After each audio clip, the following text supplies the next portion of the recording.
Hello everyone, this is Deepak Parik. Today I am logging in from beautiful city of Bangkok. I have been visiting multiple countries across Southeast Asia to understand various aspects of agriculture. And when you are in this region, specifically ASEAN, one commodity is of huge importance, that's rice.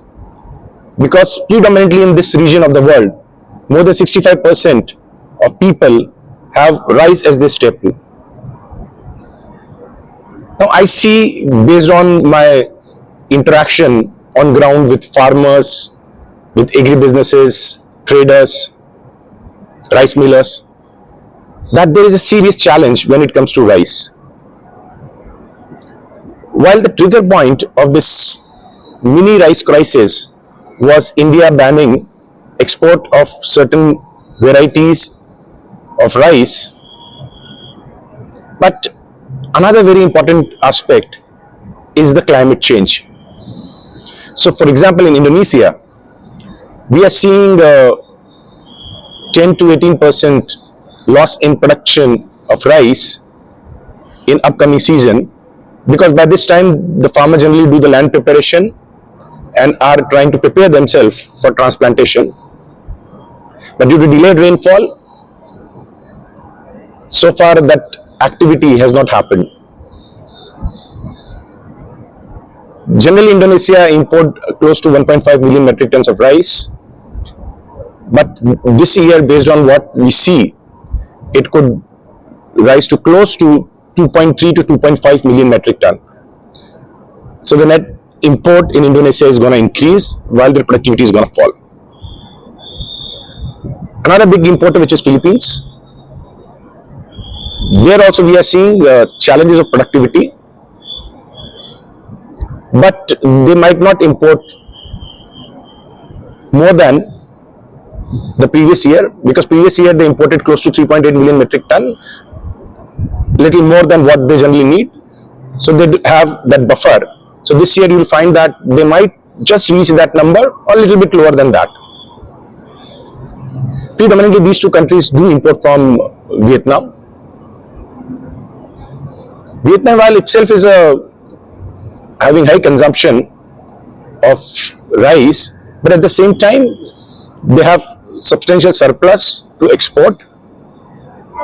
And this is where you see that Vietnamese farmers has been smart, because as India declared the ban on export of rice, they have had that opportunity of sowing more acreages of rice.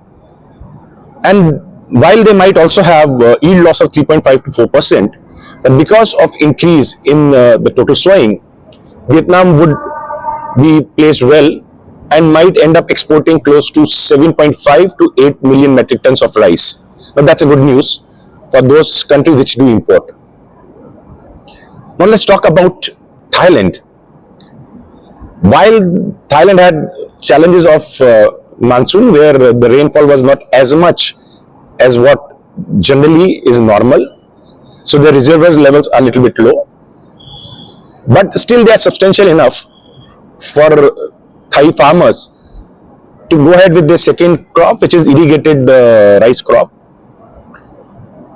And farmers in Thailand are also holding their stock of rice, believing that the price might go up and we might see a little increase in the sowing area for the second crop. And again, Thailand might also end up exporting between 7 to 7.8 million metric ton of rice in this marketing year. Now let's talk about the elephant in the room, that's China.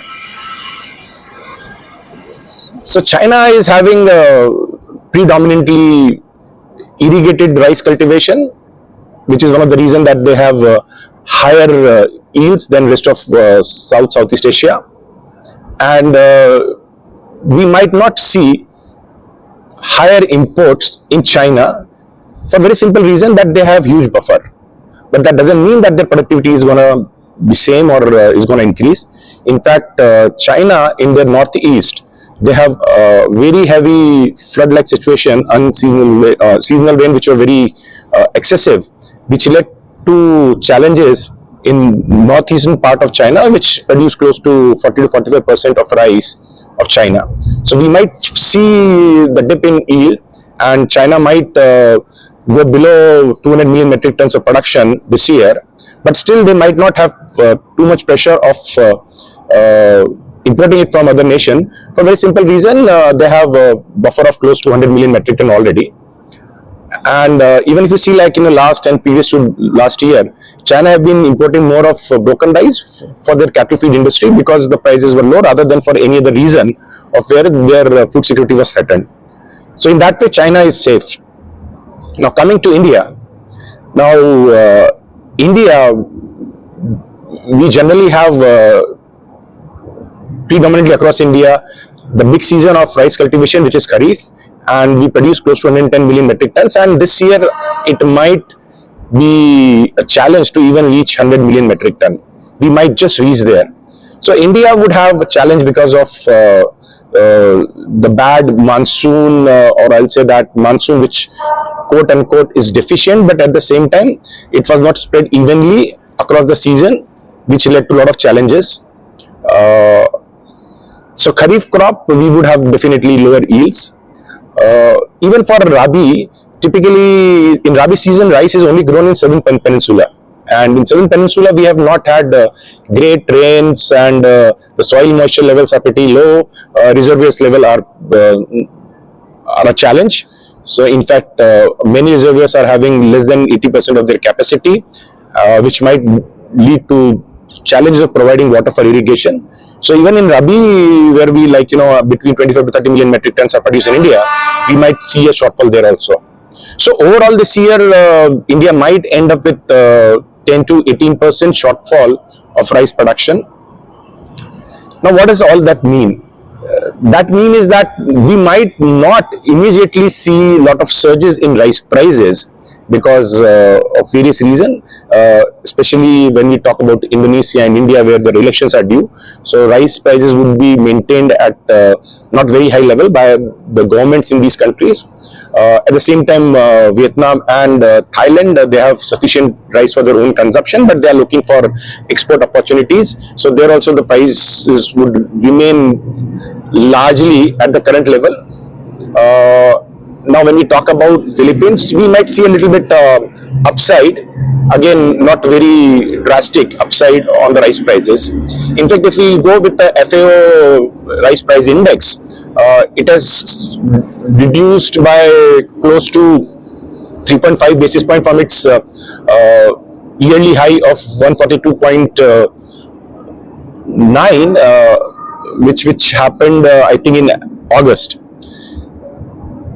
So while currently on the top, if you see, the prices are not going off the roof, but at the same time, you have to understand already prices, when we talk about Indonesia, India, and even globally, are 25% higher than the last year's same time, that is typically in November. The challenge is going to start when we reach typically April, May, June, July, and August in 2024. This is where majority of these countries would have their buffers taken care of or exhausted, and also we will find that no large production coming from any of the countries during that time period. This is where the challenge is going to be.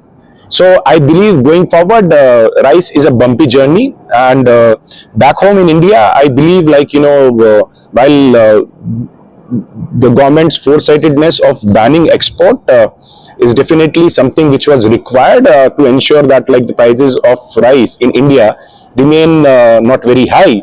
But at the same time, those who suffer the most would be the developing countries, specifically in Africa.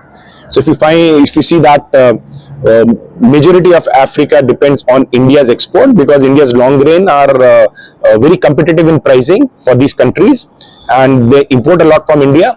In fact, in some of these countries, 50, 60, 70% of rice consumed comes from India, because they don't have any production and India provides them the cheap alternative for imports. So those countries are gonna be suffering while India has opened up government-to-government sale to some of these countries. But I believe eventually those who will suffer the most because of the rice crisis would be people in the poorest countries of the world. It's time we relook at how do we cultivate our rice, the practices we use, and can we change the way we do farming of rice and make this value chain more robust, because rice is consumed by 50% of the world's population, and we cannot just leave it on the whims and fancies of nature. So with that, I sign off today and look forward to join you again in next interesting conversation. Thank you.